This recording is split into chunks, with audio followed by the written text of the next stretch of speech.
الله على السمك الجميل، الله على السمك الصينية المكريل التحفة، والله على البسارية المقلية، بجد وصفتين مفيش أحسن منهم. للإمكانيات هتعملي أحلى سمك وأحلى غدا للأولاد. ويلا ندخل الفيديو ونشوف عملنا الكلام ده ازاي. بسم الله الرحمن الرحيم، اللهم صل وسلم وبارك على سيدنا محمد وعلى اله وصحبه اجمعين. ازيكم يا احلى اخوات في الدنيا، عاملين ايه؟ لو اول مره بتشوف القناه، فضلا مني كويس امرا لايك واشتراك وفعلي زر الجرس عشان يصلك كل جديد. هنعمل مع بعض ايه يا ام جمال؟ هنعمل مع بعض السمك المكري اللي في صينيه، وهنعمل البسارية المقليه. بجد الطريقتين حلوين جدا جدا، هيعجبوكي باقل الامكانيات وكل حاجه عندك، مفيش ابسط من كده. معانا السمك غسلاه طبعا كويس جدا جدا، ومعانا البصل، ومعانا التوابل، ملح وكمون طبعا اساس السمك، وبابريكا وشويه شطه كده، وشويه ايه، توابل مشكله. تمام يا احلى اخوات في الدنيا. تمام. ومعانا طبعا الدقيق عشان القليه، ومعانا ايه، صلصه طماطم كده، ببقى اسيبها كده في التلاجة جاهزه.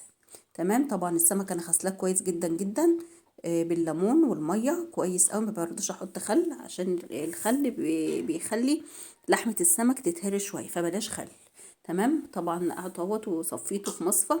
البسارية الجميلة اهي. طبعا البسارية بنضفها، بشيل الدماغ بالبطن بتاعتها. في ناس بتقليها كده بحلقة، لا يا جماعة، البسارية بتتنضف وبتشيل البطن بتاعتها وبالدماغ بتاعتها، بتبقى زي الفل وبتبقى جميلة جدا جدا جدا. اهي البسارية اهي يا حبايب قلبي. حطيتها في بوله كده لوحدها، وحطيت عليها شويه ملح بكمون، وشويه توابل، وشويه بابريكا، وشويه ايه، شطه. ما بكترش شطه، يعني ايه، حاجه بسيطه كده تدي طعم. تمام. ومعانا شويه فلفل اسمر كمان مع الملح والكمون. تمام. ومعانا كده نص معلقه توم، توم عادي، مقشره ومقطعه كده، ايه، سخنطط خالص بايديا عادي على السكينه. تمام يا احلى اخوات. زي الفل اهيت. طبعا بركنها بقى ايه، تتبل شويه. وكنت البصل كنت خرطته كده، بتاع التسبيكة بتاعة السمك، سمك بتقلية اهو. حطيت عليها برضو عصرة ليمونة اهوت البسارية، وسبتها بقى ايه مع نفسها شوية كده. حطينا بقى مع بعض كده إيه حوالي كده معلقتين 3 زيت، ما بكترش زيت لان السمك لسه هنقليه. تمام. تمام اهو زي الفل. وقلبت كده كام تقليبة اهو زي الفل اهوت يا حبايب قلبي.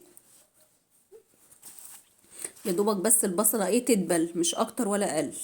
البصلة كده يا دوبك تدبل.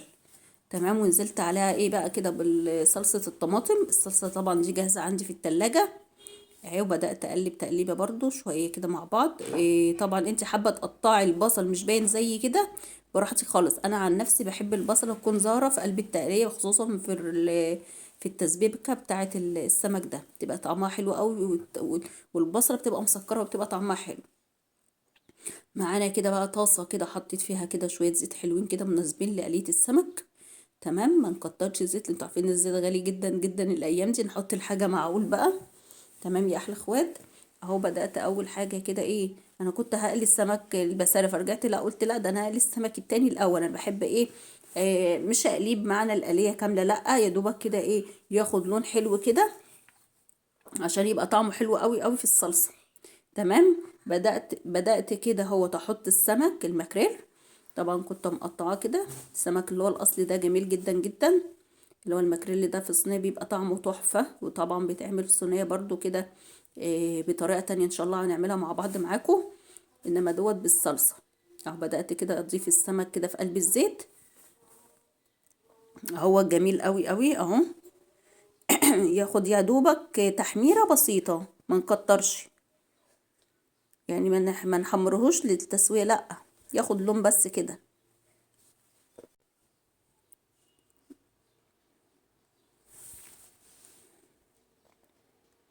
طبعا التصوير بس الكاميرا قلفت مني، عشان كده الكاميرا بس مش موضحة اكتر. تمام. اهو زي الفل.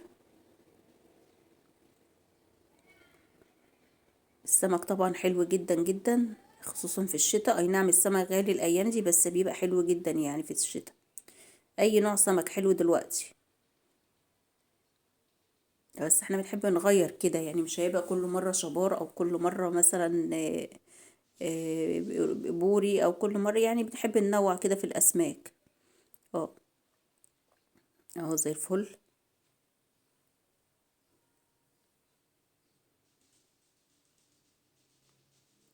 طبعا جبت الصينية المناسبة للسمك، وحطيت فيها نص كمية الخليط بتاعة الصلصة.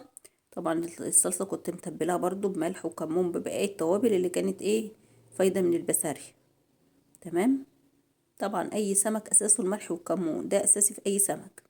وضيفي بقى اللي انت عايزه تضيفيه. انا كنت ضايفه كزبره ناشفه شويه، وشويه فلفل وشويه بابريكا وشويه شطه، من كل حاجه شويه كده، حوالي نص معلقه. تمام. وكنت ضافيه طبعا ملح. اهو السمك بصوا يا دوبك خد لون. انا مش بسويه يا جماعه، مجرد بس ما ياخد لون بس كده، هو ده المطلوب.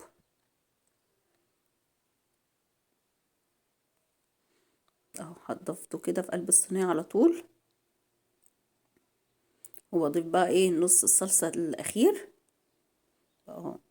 وبضيف طبعا حوالي كده كوبايه ميه عشان بقى يكمل سوا كده في فرن البوتاجاز. انا ما حطيتوش على عين البوتاجاز سنه ولا حاجه، حطيته على طول ايه على فرن البوتاجاز. وده البسارية كانت معانا هي برضو ايه بتتحمر التحمير العادي بقى بتاعها الجميل. شفتوا بقى جمال الصينيه، هحطها دلوقتي في الفرن. شفتوا البسارية وحلاوه البسارية بعد ما احمرت، تحفه تحفه تحفه. كريسبي ولونها جميل جدا، البابريكا عطيلها لون حلو قوي قوي مع التوابل، كان طعمها تحفة. وادي صينية السمك بألف هنا وشفا، كل اللي يجربها مفيش أبسط من كده ومفيش أسهل من كده. دلوقتي هنغرف مع بعض اهوت. هنغرف مع بعض السمك الجميل ده. طبعا كنت مجهزة رز أبيض، وكنت عاملة سلطة. تمام. وهنشوف الأكل دلوقتي مع بعض. شفتوا السمك وجماله، بيبقى طعمه تحفة تحفة تحفة اهو السمك المشاهي الجميل. وده بقى الصلصة بتاعت السمك. ده بقى اللي يتحط مع الرز كده وتاكلي بألف هنا وشفا، بيبقى طعمه تحفة. اه زي الفل. اتمنى من الوصفة كده تعجبكم، مفيش ابسط من كده وتجربوها. اللي لسه ما جربش السمك المكريل كده في صينية او ما يعرفش الطريقة دي، جميلة قوي قوي ومفيش ابسط من كده. شفتوا بقى الجمال، حطيته كده في طبق لوحده والسمك في طبق لوحده. تمام. والصينية اهيت ما شاء الله عليه جميل جدا جدا جدا. طبعا بتعملي الكمية اللي تناسبكم. اهو السمك البسارية تحفة. شيبسي. البسارية دي شيبسي تاكلها كده على طول بقى، ولا تشيلي دماغ ولا اي حاجة، لان انا كنت منضفاه. والرز الجميل اهوت، والسلطة الجميلة والبصل طبعا. وكنت مطلعه برضو مخلي اللفت كده، انا اللي كنت محداه عندي. وده كان الغدا بتاعنا يا حبايب قلبي، اتمنى يعجبكم كده. وان شاء الله نلتقي ان شاء الله على الخير وفي الخير دايما، نلتقي في فيديوهات تانية احلى واحلى. ما تنسوناش من اللايك الجميل. شفتوا شيبسي. البسارية حلوة قوي قوي الايام دي. وكان بصراحة حلوة، كانت حجمها حلو مش لسه صغنطوطة قوي، لا حلوة. الاكل الجميل اهو يا حبايب قلبي، واشوفكم في فيديو جديد واقول لكم سلام.